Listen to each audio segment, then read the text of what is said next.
북미 간 군사적 긴장이 높아지면서 8월 한반도 위기설이 다시 수면 위로 떠오르고 있습니다. 북한은 8월 중순까지 괌 포위 사격 방안을 완성해 김정은에게 보고할 것이라고 밝혔는데요. 차두현 아산 정책연구원 개관연구위원, 김대영 한국국가안보전략연구원 편집위원과 함께 관련 소식들 짚어보겠습니다. 안녕하십니까? 네, 안녕하십니까? 안녕하십니까? 차 의원님, 지금 굉장히 엄중한 상황이다. 네네. 이런 이야기가 많은데 북한이 일단 괌 포위 사격에 대해서 상당히 구체적으로 이야기를 했습니다. 시간, 거리, 그다음에 탄도가 어디까지 갈지, 네. 어디에 떨어뜨릴지, 이거 어떻게 좀 해석을 해야 될까요? 그러니까 뭐 화성 14호 내방을 이용해서 괌 근해에 그 이제 한 30-40km 해상에 그 완전히 포위를 하듯이 이렇게 이 탄착권을 형성을 하겠다라는 건데요. 네. 제가 보기에는 이제 의도는 두 가지예요. 뭐 여러 가지 얘기가 있지만 괌이 이제 미국의 전략 자산이 총 직결돼 있는 데다 하는 의미도 있지만, 만약에 상황이 오늘 내일 생기게 된다면 북한이 화성 14를 통해서 이제 그 준 ICBM급 능력을 벌써 보여줬지만 이게 지금 갑자기 뭐 며칠 내에 완성이 되는 건 아니거든요. 그러면 미국의 입장에서는 가령 더 완성되기 전에 먼저 선제 공격을 해야 된다라는 여론 나오지 않겠습니까? 이걸 억제하기 위해서는 메시지는 하나예요. 결국 아시아 태평양 지역에 있는 미국 영토는 이미 사정권 내에 들어가 있다.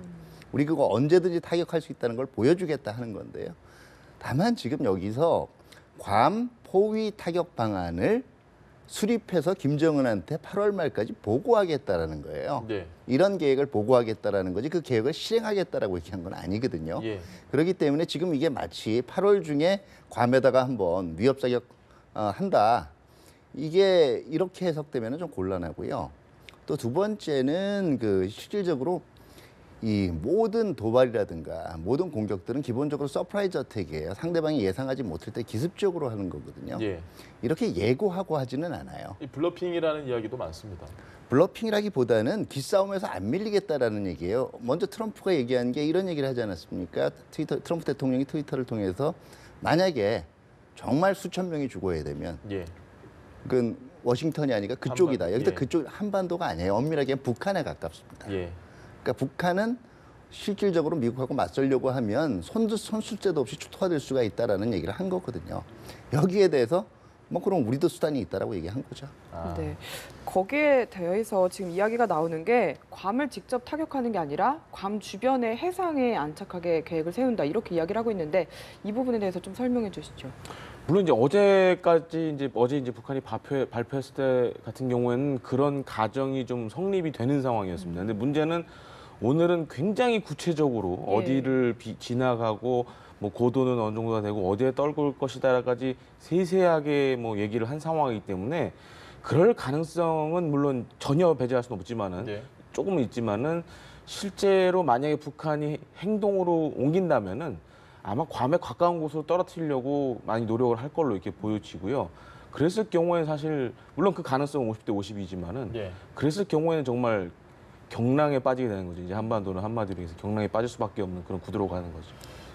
이게 왜 그 실질적인 가능성 면에서 낮냐고 생각하면요. 괌 근해 30-40km면은 사실 영해예요. 여기에 대고 실험을 하는 지금 전례가 이거는 전쟁을 준비하는 도발 행위로 간주가 되기 때문에 즉각적으로 보복 공격을 받게 됩니다. 더구나 지금 북한이 그 탄두에 뭘 얹었을지도 모르는 거거든요. 그렇게 되면은 발사 징후가 포착이 되면 워싱턴으로부터 진짜 이 트럼프가 얘기한 파이어 앤 퓨리가 현실화가 될 수도 있는 거예요. 그렇기 때문에 그 위험성을 그냥 단순히 기싸움에서 눌리지 않기 위해서 나의 기세를 한번 보여주겠다. 그래서 그 방안을 실행에 옮긴다. 제가 보기에는 그건 아무리 김정은이라고 해도 실행하기가 힘들다고 봐야죠.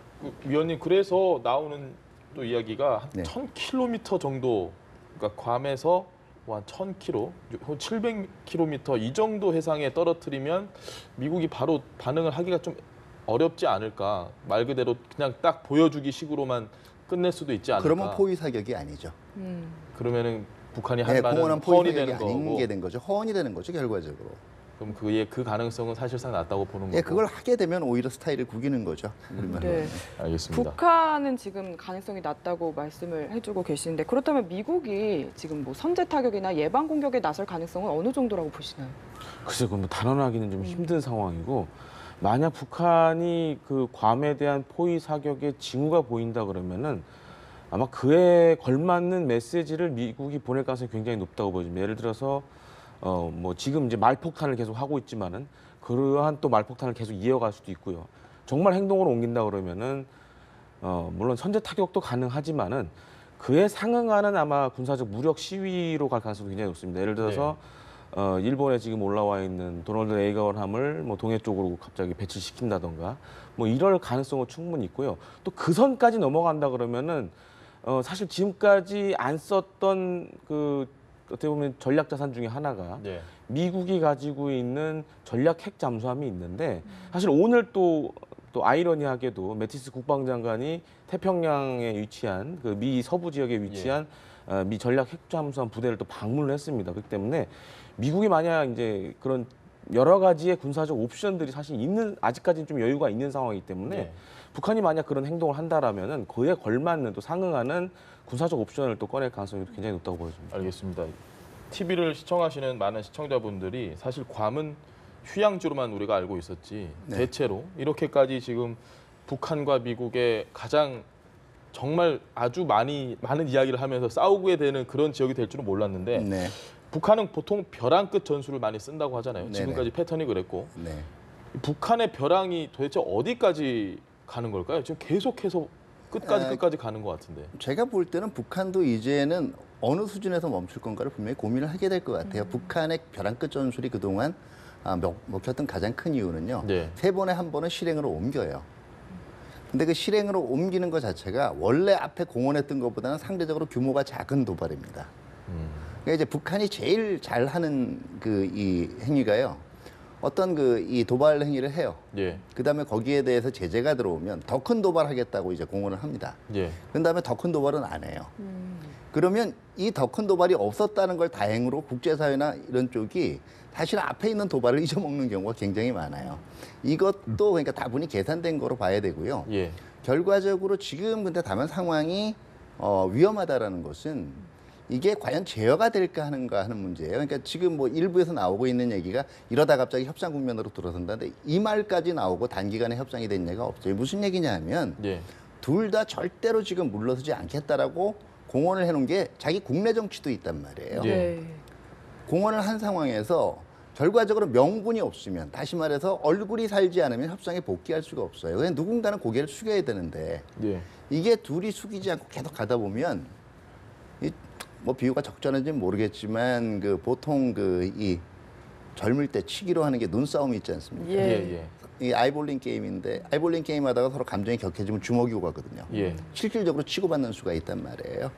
그러니까 이 처음에는 지금까지는 일종의 수사전이지만 이 말들이 점점 독해지다 보면 한쪽에서 그 의도를 오해할 수가 있어요. 진짜 나 때릴래나 보다. 예. 이렇게 되면 상황이 좀 위험하게 될 수가 있죠. 안 그래도 이 트럼프 대통령의 발언 중에 핵 능력을 상당히 과시하는 이야기를 또 했습니다. 뭐 내 첫 명령은 자 본인이 우리가 갖고 있는 이 핵무기를 아주 뭐 고도화 현대화하는 거다 이런 식으로 얘기를 하면서 사실 저는 이 얘기를 들으면서 이게 또 미국과 중국에도 상당히 자극적이지 않을까 이런 생각도 좀 해봤거든요. 가장 큰 이유는 이제 뭐 물론 이제 그런 말씀하신 그런 부분도 있지만은 예. 현재 이제 미군의 핵 전력이 과거보다는 많이 좀 쇠퇴해 있는 그런 경향도 있고 예. 그러기 위해서는 의회에 또 예산을 지금 요청을 해야 되는 상황입니다. 그래서 가장 중요한 건 미국의 이제 핵무기 현대화 프로그램을 이제 트럼프 행정부 들어서 이제 가동을 해야 되는데 예. 뭐 대표적인 것이 이제 미니트맨 3 얼마 전에 시험 발사하지 않았습니까? 그것도 이제 한 30-40년이 다 돼가기 때문에 대체를 또 해야 되는 상황입니다. 그럼 또 막대한 예산이 들어가겠죠. 네. 거기에 있어 그것도 있고 그다음에 전략 핵잠수함도 새롭게 교체를 해야 되고 그다음에 장거리 순항 미사일도 교체해야 되고 여러 가지 지금 핵 프로그램들을 이 트럼프 행정부에서 진행을 해야 되는데 그만큼 이제 미 국내에서 그렇다면 이제 지지를 받아야겠죠. 예. 그래서 아무래도 그러한 발언을 한 걸로 이렇게 보여집니다. 네. 북한이 그러면 지금 이렇게 도발을 계속하는 건 어쩌면 트럼프 대통령이 그 미 의회 지지를 받는 데는 호재가 될 수도 있는 그렇죠. 거죠. 이제 미군의 그런 핵무기 현대화 프로그램을 예산을 받는 데 있어서 예. 북한이 어떻게 보면 일정 부분 도움을 주고 있다고 봐야겠죠. 네. 알겠습니다. 거기에 더해서 트럼프 대통령의 발언 하나만 더 살펴보면 네. 지금 화염과 분노라는 게 굉장히 이슈가 되고 있는데 네. 이게 뭐 트루먼 전 대통령의 발언을 참고한 거다 이런 이야기도 있고요. 또 뭐 이게 핵 공격을 암시하는 게 아니냐 이런 우려들이 나오고 있거든요. 네네. 뭐 트루만 대통령이 이 1945년에 히로시마에 원폭 투하하기 전에 만약에 항복하지 않으면 지금 상황에서 항복하지 않으면 초토화의 비가 내릴 거다. 예. 레인 오브 루인이 내릴 거라고 얘기를 했어요. 예. 그러다 보니까 이제 파이어 앤 퓨리, 그러니까 퓨리라는 건 사실 분노도 있지만 굉장히 경악이 섞인 거거든요. 그럼 예. 그 무기가 뭐겠냐 하다 보니까 핵 얘기도 나오는데 사실은 그 미 지도자들 차원에서 이거보다 더한 말들도 나왔어요. 혹시 석기 시대로 돌려보내주겠다 이 말 들으신 적 있어요? 그런 얘기가 있습니까? 예. 이게 과거에 이 9.11 테러가 있고 아프가니스탄을 공격을 할 때 파키스탄이 영공 통과를 처음에 반대했단 말이에요. 예. 미 전력에. 계속 반대하고 만약에 우리 테러와의 전쟁에 차질이 있을 경우에 석기 시대로 돌아갈 수도 있다. 예. 이 얘기를 조지 부시 대통령이 했어요, 당시에. 굉장히 그런데 그게 현실화되지 않았거든요. 예. 알겠습니다. 일본 이야기를 좀 해볼까 하는데요. 예. 오늘 북한이 갑자기 난데없이 일본에 어디를 통과해서 미사일을 보내겠다면 일본은 가만히 있다가 뭐 원래 긴장 상태이긴 하지만 상당히 당황을 많이 했을 것 같은데 일본이 또 이걸 발표를 했습니다. 어제 미국이 핵탄두 소령화에 성공을 했다 북한이. 근데 일본도 인정을 했더라고요. 예. 이건 어떤 의미로 봐야 될까요? 아무래도 이제 어제 소스가 되고 있는 것이 미 국방정보국에서 이제 나온 걸로 이렇게 예. 알려져 있는데 국방정보국이 단순히 이제 군사정보 수집뿐만 아니라 적성국의 그런 무기를 또 분석하는 역할을 맡고 있습니다. 그렇기 때문에 만약 이 기사가 사실이라면은 예. 사실상 이제 북한의 핵무기가 소형화됐다는 건 인정을 해야 되는 상황이거든요. 그렇기 때문에 일본 정부도 아마 미국의 그런 제스처에 발맞춰서 같은 입장을 취한 걸로 이렇게 보여집니다. 이게 북한이 실제로 성공을 했느냐 안 했느냐도 중요하지만 사실은 미국과 일본이 이제 이 메시지를 던지면서 네. 너희 레드라인 여기까지인데 다 됐다 이제 이걸 공식화하는 게 아니냐. 그래서 어떤 본격적으로 행동에 옮길 수 있는 명분을 더 쌓아가고 있는 거다 이런 얘기도 있습니다. 명분 축적도 있고요. 소형화가 됐다는 결과적으로 탄두하고 예. 이제는 핵탄두하고 탄도미사일이 결합될 수 있다는 걸 얘기하고요. 네. 그렇게 될 경우에 뭐 일본은 노동미사일 사정거리 안에 이미 들어가 있기 때문에 그리고 뭐 지금까지 핵전이 난 적이 없지만 핵을 유일하게 한번 지구상에서 경험해 보는 게 일본이기 때문에 예. 클 수밖에 없어요. 그 우려감 자체가. 그러니까 지금 자꾸 이제 일부에서 해석되는 게 이게 미국하고 일본이 사실은 상황을 너무 증폭하는 게 아니냐. 예. 네, 이런 얘기들도 나오는데요. 사실 미국 같은 경우에도 9.11 테러 이전까지 진주만 이후에 본토가 공격당할 수 있다는 생각을 해본 적이 없어요. 그렇기 때문에 그 당시에 9.11 때의 트라우마가 워낙 컸기 때문에 예. 그동안 다른 핵국들이 지금까지 워싱턴을 공격할 거라고 생각은 안 해봤거든요. 예. 근데 김정은이나 북한이 하는 걸 보니까 할 것 같단 말이에요. 실제로 예, 위협이 대제를 할 수가, 그러니까 도저히 속을 할 수가 없기 네. 때문에 무슨 짓을 칠 수도 있다라는 생각이 들기 때문에 실적으로 워싱턴에서 가지고 있는 생각들은 이게 우려는 굉장히 커질 수밖에 없죠. 그만큼 워싱턴에 또 김정은이라는 인물이 다 알려져 있는 것도 아니고요. 불투명성이 크기 때문에 예. 그만큼 막연한 우려감도 커질 수밖에 없는 겁니다. 그거는 아까 뭐 외신들이 한국인들이 의외로 평온하다 그랬는데 예, 예. 우리는 서울 불바다 발언 한 수십 번 들었잖아요. 예. 그렇죠. 근데 미국이 그런 발언 들어본 적이 별로 없거든요. 네. 그리고 이제 원비어 사건을 보면은 예. 사실 미국이 이제 원비어를 빼내오기 위해서 1.5 트랙을 많이 했는데 네. 그 과정에서 북한이 원비어가 이상이 있다는 얘기를 단 한마디도 안 했고 예. 계속 이번 원비어 사건을 겪으면서 이제 미 정부에서 느끼는 것이 얘네가 이제 거짓말을 하는 거다라는 그런 인식을 계속 하고 있거든요. 그렇기 때문에 앞서 이제 잘 설명해 주셨지만은 그런 이제 북한에 대한 불확실성 그리고 이제 믿음이 갈수록 떨어진다는 게 어떻게 보면 현 상황을 조금씩 더 악화시키는 그런 문제가 되고 있습니다. 여차하면 정말 가능하겠다라는 생각을 그렇습니다. 예, 무슨 짓이든 칠 수 있다라고 보는 네. 거예요. 알겠습니다. 뭐 지금 아니라고 말씀을 하시긴 했는데 이게 뭐 일본에서 군사력 증강을 하기 위한 명분 쌓기용이다 이런 이야기도 일부에서 나오거든요. 이 부분 어떻게 봐야 될까요? 일본도 엄밀히 얘기하면 이 북핵에 지금 당사자가 돼 있습니다. 왜냐하면은 이제 앞서 얘기해 주셨지만은 이제 노동 미사일 같은 경우에 거기에 만약에 핵탄두를 설치해서 일본을 공격할 수도 있고요. 그렇기 때문에 일본도 사실 북한 미사일 사정거리에 거의 전 영토가 이제 다 들어가 있는 셈입니다. 일본 입장에서도 이제 이것에 대비를 해야 돼. 또 국민들이 불안해하고 이것에 대비해야 될 필요성이 있기 때문에 그렇기 때문에 최근은 아니지만 이제 몇 년 전부터 나오는 것이 이제 북한의 그런 미사일 기지를 공격해야 된다라는 그런 얘기들도 나오고 있고 예. 또 그에 상응하는 무기를 또 자위대가 가져야 된다라는 그런 요구들이 나오고 있는 걸 보면은 이게 단순히 이제 남북 문제도 아니고 북한과 일본 문제도 아니고 사실상 전 세계의 문제가 돼버렸다는 게 가장 중요한 점이라고 할 수 있겠습니다. 알겠습니다. 차 의원님, 지금 저희는 이렇게 심각하게 받아들이고 있고 이제 국민들도 심각하게 받아들이고 역시 우리 정부가 어떻게 받아들이냐에 관심이 많은데 청와대가 어제 했던 이야기를 보면 북한의 협박이 내부 결속용이다. 그래서 한반도 위기설에 동의할 수 없다라고 밝혔습니다. 어떻게 이해를 해야 될까요? 네, 제가 볼 땐 그런 측면이 분명히 있고요. 또 이게 분명히 위협이나 위기에 대비는 해야 되겠지만 이게 전반적으로 국민들이 여기 전전긍긍해서 생업에 지장이 있을 정도는 곤란한 거예요. 실질적으로 그 가능성이 그리고 낮고요.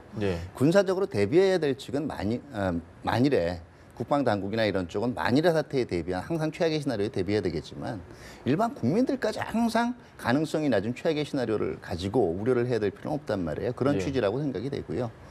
그런 면에서는 제가 보기에는 지금 자꾸 8월 위기설 이런 얘기들이 나오고 있는 것이 막연한 불안감의 표명이긴 한데 정부 차원에서 이 국민들의 심령 안정감을 위한 이런 멘트라든가 이런 것들이 계속 앞으로도 지속적인 상황 설명과 같이 좀 나와야 될 걸로 생각을 합니다. 알겠습니다. 어쨌든 대비는 하는 것 같습니다. 청와대가 오후에 NSC 상임위 개최한다고 조금 전에 발표하기도 했는데 어떤 내용들 오갈까요? 역시 이 문제겠죠. 예, 가장 핵심은 사실 지금 하루 사이에 또 상황이 완전히 달라졌기 때문에 그런 부분에 있어서 국민들의 우려를 어떻게 불식시킨가에 대해서 또 많은 얘기들이 오고 갈 것 같고요. 특히 이제 뭐 미국이라든지 북한에 대해서 우리 정부의 입장을 어떻게 이제 정리를 할 것인가.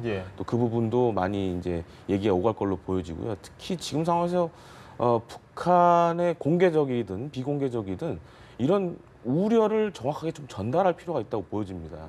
그래야 이제 북한도 정말 이 상황이 자기네들한테 있어서 정말 이게 안 좋은 상황이 될 수 있다라는 것을 좀 인식을 해야 되는데 현재는 사실 이제 말폭탄 전쟁을 계속 하고 있는데 뭐 앞서 말씀해 준 대로 이러한 말폭탄이 계속되다 보면은 그 끝이 어떻게 될지는 진짜 아무도 모른다는 점이죠. 그렇기 때문에 그런 점에 있어서 북한에 대해서 강경한 입장을 취하는 것도 중요하지만은 투트랙으로 남북 대화의 가능성도 계속 열어두는 것도 하나의 방법이 될 수 있을 거라고 보여집니다. 알겠습니다. 그 북한에 대한 이야기를 저희가 할 때마다 느끼는 게 아까 말씀하셨던 것처럼 계속해서 도발의 강도가 세졌는데 지금 ICBM급을 사실상 성공했다라고 많이 평가를 하고 있고 그럼 그것보다 이제 좀 더 한층 더 높은 도발을 사용을 할 것 같거든요. 근데 지금 화성 12형 4발은 사실 이제 말씀하신 것처럼 말싸움을 하면서 했던 의미면 그리고 또 나중에 그럴 수도 있다라는 얘기예요. 방안을 지금 강구해서 보고하겠다라는. 다른 도발을 준비를 하고 있을 수 있겠네요.